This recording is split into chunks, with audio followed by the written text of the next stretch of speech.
Junior Soothran. സൂത്രന്റെയും ഷേരുവിന്റെയും കുട്ടിക്കാലം.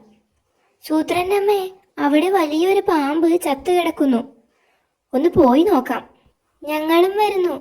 വേണ്ട, കുട്ടികൾ കണ്ടാൽ പേടിക്കും.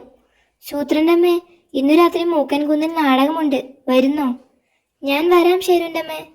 ഞങ്ങളുമുണ്ട്. വേണ്ട, ഭീകര നാടകമാ, കുട്ടികൾ കണ്ടാൽ പേടിക്കും. സൂത്ര, കുന്നിന്റെ മുകളിൽ നിന്ന് ആനക്കൂട്ടം പോകുന്നത് കാണാമെന്ന്, നമുക്ക് പോയാലോ? പോകാം. വേണ്ട വേണ്ട, ആനക്കൂട്ടത്തെ കുട്ടികൾ ഒറ്റയ്ക്ക് കണ്ടാൽ പേടിക്കും. അമ്മേ, ഞാൻ നാളെ പഠിക്കാൻ പോകുന്നില്ല. അതെന്താ? അവിടെ ആനസാറുണ്ട്, സാറിനെ കണ്ടാൽ കുട്ടികൾ പേടിക്കും. സൂത്രന്റെ അമ്മേ, സൂത്രന്റെ പനി മാറിയോ? മാറിയിട്ടില്ല ഷേരു. അയ്യോ മനുഷ്യർ, എവിടെ? അത് വെറുതെ തോന്നുന്നതാ സൂത്ര. പനി കൂടിയാൽ ഇങ്ങനെ പലതും കാണുന്നതായി തോന്നും, വൈദ്യർ പറഞ്ഞിരുന്നു. ശരി, പോയിക്കോ, സൂത്രന്റെ പനി മാറിയിട്ട് കളിക്കാം. അയ്യോ, എനിക്കും പനി പിടിച്ചേ. എപ്പോ? ഞാനും മനുഷ്യനെ കണ്ടു, അത് പനി പിടിച്ചിട്ടല്ലേ.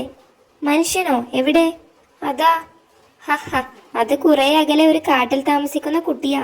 ചെന്നായ്ക്കൾ വളർത്തുന്ന കുട്ടിയാ അത്. അവർ ഈ കാട് കാണാൻ വന്നതാ, പേടിക്കണ്ട. മകളെ സൂക്ഷിക്കണേ. പാത്രങ്ങളെല്ലാം എവിടെ പോയി? കത്തിയും കാണുന്നില്ല. ആരാ എടുത്തതെന്ന് മനസ്സിലായി. സൂത്ര, അടുക്കളയിലെ പാത്രങ്ങൾ എടുത്താണോ കളി? കയ്യിലുള്ളതൊക്കെ അകത്ത് കൊണ്ടുവയ്ക്ക് രണ്ടുപേരും.